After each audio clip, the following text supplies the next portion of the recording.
Okay, Assalamualaikum dan selamat petang. So, hari ini kita akan masuk bab 2, pangkalan data. So, ada topik yang pertama, pangkalan data hubungan. Okay, untuk pengenalan, kita kena tahu bezakan apa itu data dan apa itu maklumat. Okay, data tu adalah fakta mentah mengenai sesuatu yang tak bermakna. Macam Ali, 8, 7, Januari, 17, dia terpisah-pisah. Dan maklumat adalah data yang sudah diproses. Dia membawa sesuatu makna, hasil dari proses itu untuk kegunaan membuat keputusan. So macam ni kita boleh tahulah yang 8 tu ada saiz kasut, jantinanya lelaki, L tu adalah lelaki. Okay? So kenapa pentingnya pangkalan data ni? 1, 2, 3, 4, 5. Ada 5 kepentingan. Dia boleh menyimpan data yang banyak tanpa menggunakan ruang fizikal yang besar. Awak bayangkan kalau awak nak simpan data yang banyak, kena simpan pada satu bilik ni punya file. Sebab banyak kan. Dan dia lebih mudah dan cepat untuk membuat carian data dan dapatkan maklumat.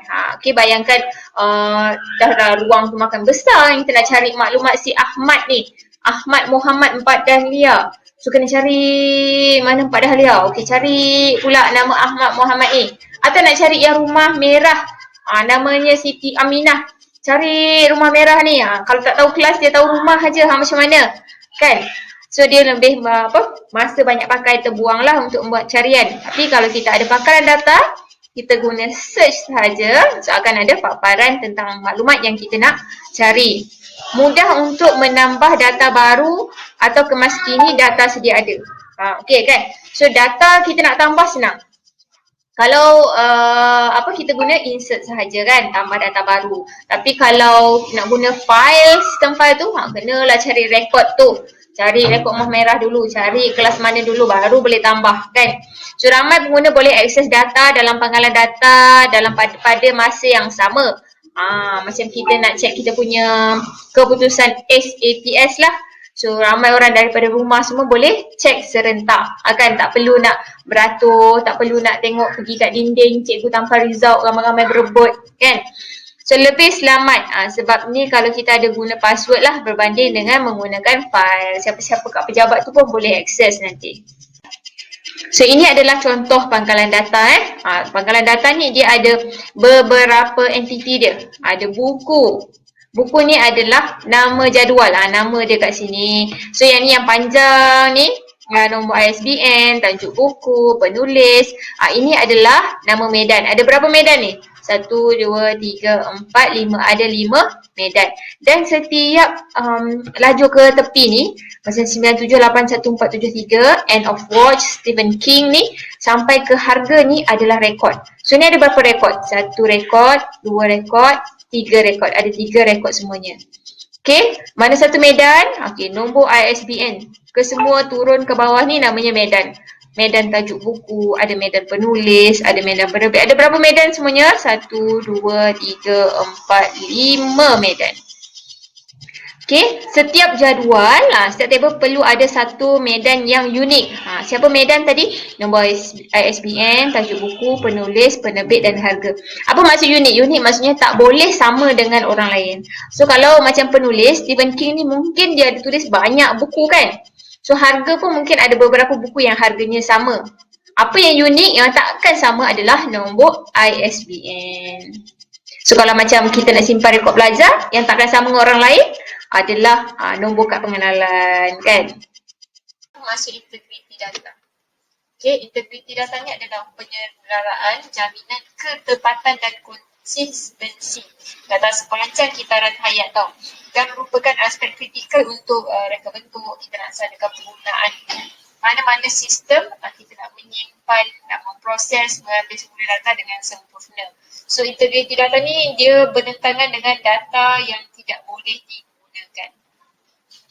Secara ringkasnya integriti data ni bertujuan untuk menghalang perubahan yang tidak disengajakan. Macam tak sengaja tersalah edit sana sini, kita nak elakkan tu lah.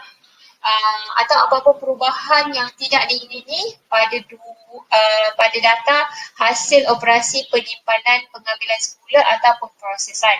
Okey, atau juga termasuk yang niat jahat memang sengaja dia nak kacau kita punya maklumat lah. Dan kegagalan perkakasan yang tidak dijaga. Kadang-kadang server down apa semua kan.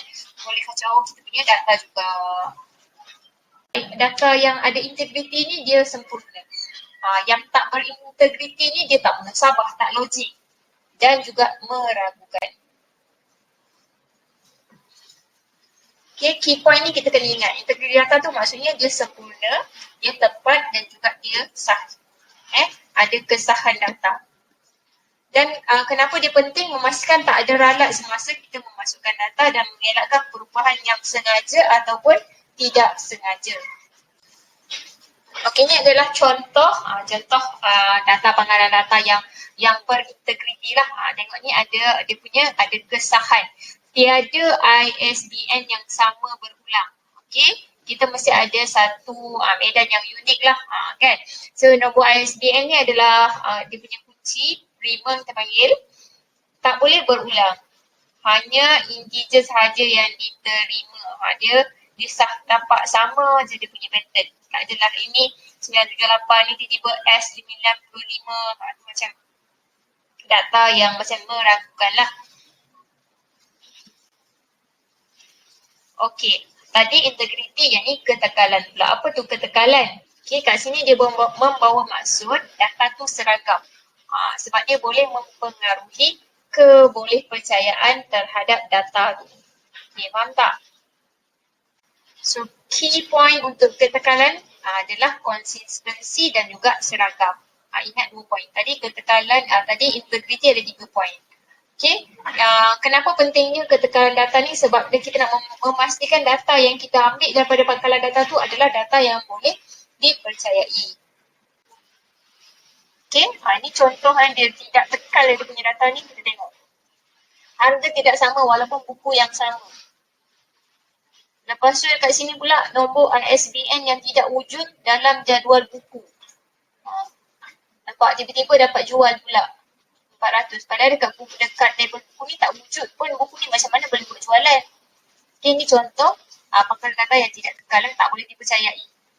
Okey, yang ketiga adalah kelewahan data. Okay, apa yang kelewahan data?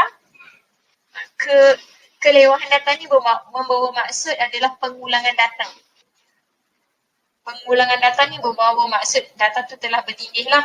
So kenapa kita nak elakkan kelewahan data ni? Sebab kita nak elakkan penggunaan saiz yang besar. Kalau kita punya pangkalan data saiz yang besar, jadi kita nak cari maklumat tu dia akan loading lama. Okay? Dan kita nak mengelakkan data kita jadi korup lah. Jadi tak efisien kan. Ini contoh kelewahan data. Dia ada pertindihan dan ulang. Tengok ni kat sini kan penulis kita dah simpan dekat buku.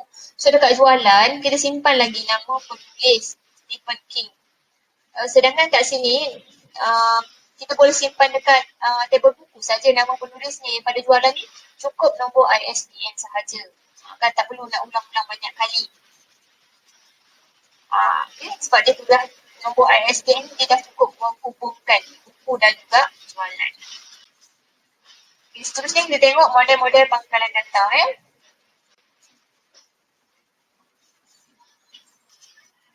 So model pangkalan data ni adalah cara data tu disimpan lah. So dia banyak perkembangan mengikut perkembangan teknologi. So tengok model-model apa yang ada. Model ada 4. Hierarchy, rangkaian, hubungan dan juga object oriented lah. So, yang pertama hierarchy. Hierarchy ni dia ada induk dia ada anak. Induk dia satu, anak dia turun-turun ke bawah. Ini adalah model yang paling awal. So, masa bermula pangkalan data ni wujud, inilah model yang pertama. So, dia ni dia disusun dalam bentuk pokok lah atau struktur ranting turun ke bawah. So, dia hubungan dia satu induk dengan satu atau lebih anak. So, induk dia satu saja, okay? So ni tengok contohnya, entiti dia kedai, dia ada attribute dia, nama kedai, alamat kedai dan nombor telefon kedai. So daripada kedai ni dia turun ke bawah pembekal, buku dan pelanggan. So dia macam ni, struktur dia macam ranting, turun ke bawah. Okey, model yang kedua adalah rangkaian. Rangkaian ni dia mengatasi masalah yang wujud dalam model hierarki. Okey, Data juga disusun dalam bentuk pokok, sama juga masih dalam banyak pokok, tetapi dia dah mengatasi masalah yang hubungan banyak induk dengan banyak anak. Hierarki tadi hanya boleh satu induk sahaja. So macam ni dia boleh daripada bukan pergi belian, buku pergi belian. Okay. Ni contoh. Dia dah boleh dah mengatasi lah, dia dah kalau yang hierarki tu satu kepada satu, satu kepada banyak, dia tak ada banyak kepada banyak.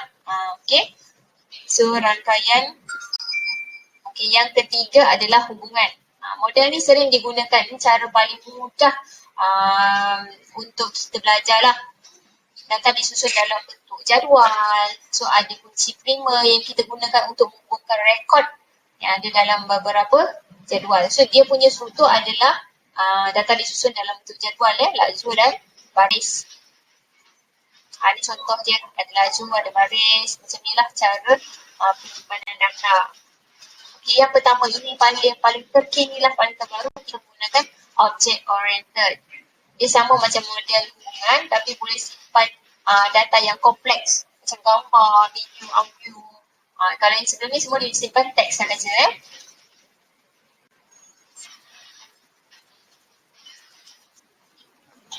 Okay, next kita nak kenal entity, attribute, set hubungan dan kekardinalan yang ada dalam pangkalan data.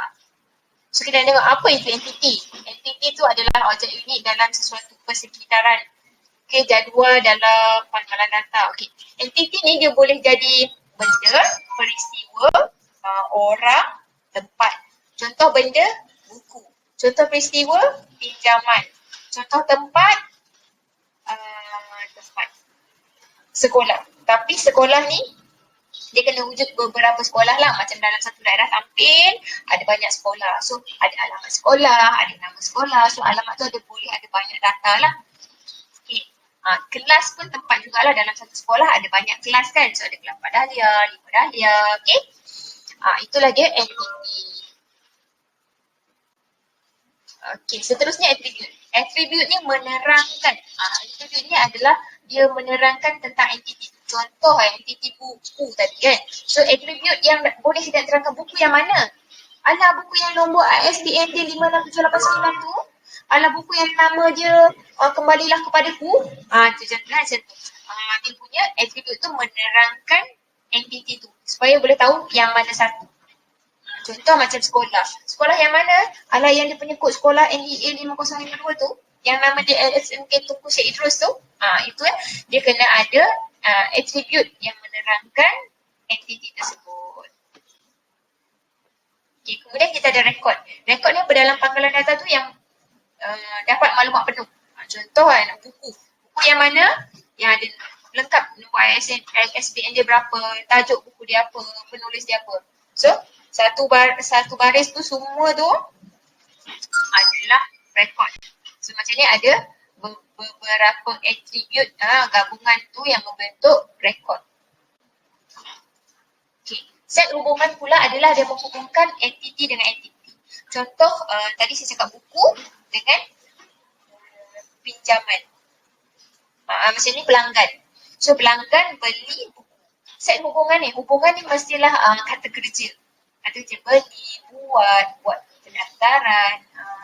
Kalau awak tak boleh nak fikir apa kata yang sesuai kat tengah tu, boleh guna perkataan ada dan mempunyai. Okay, kekardinalan ni ada 3. Okay, one to one, one to many dan many to many.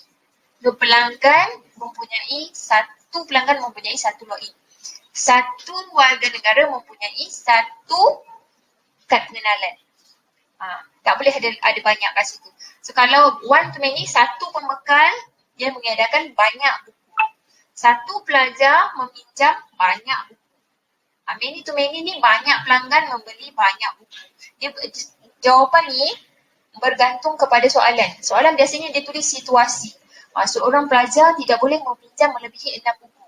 So masa tu kita tahu dah hubungannya adalah one to many. Satu pelajar boleh meminjam banyak buku. Okey, itu sahaja untuk hari ini. So, nanti sila jawab latihan yang saya bagi. Okey.